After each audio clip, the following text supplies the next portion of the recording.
Okay, moving on to our language lesson. There's really nothing new coming this week except you're going to continue, as I said, on your chart 8. And please review sounds on chart 6.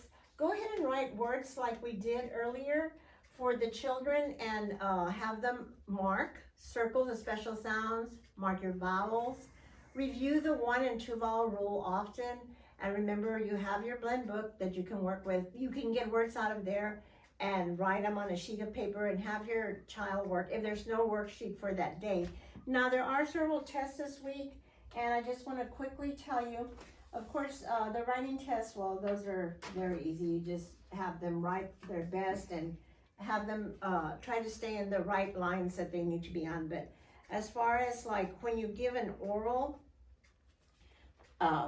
this is basically all they expect you to do 1 row, but if you want to do 2 rows or 3 rows, that's fine. And then on that paper, just circle which row they completed, or if they did the whole thing, then circle the whole thing. That's for your oral. And give them a few minutes if they need to sound it out, because some of them that have the special sounds.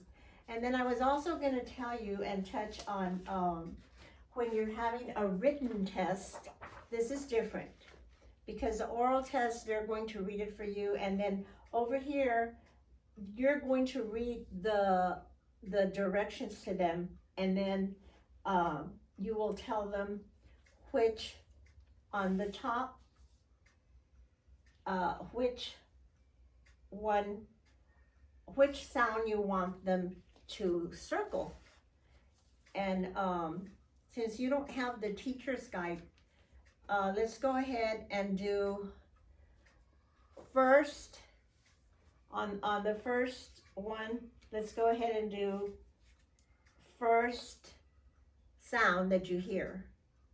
Like you would say, there's 2 sounds on the green oval, ter and the.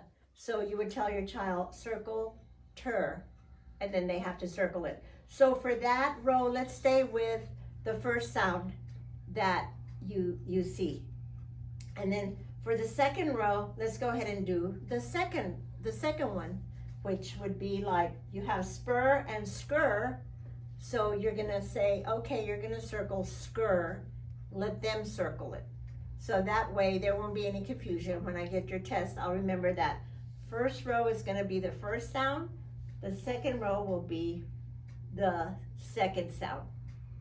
And that's for letters and sounds, page 185.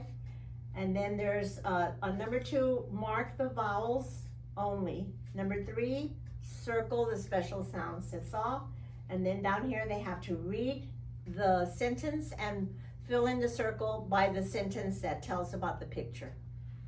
And that should cover like written tests and oral tests that we're gonna be doing. Don't forget, there's a lot of things you can do. Like if you read them a different story, it doesn't necessarily have to be from their readers, but point out when you see a special sound so that they can remember, and it's a language enrichment that way. Or they can get excited and say, oh, here's our new sound, you know, and make it interesting for them as you're reviewing with them also. So that does it for our language lesson for this week.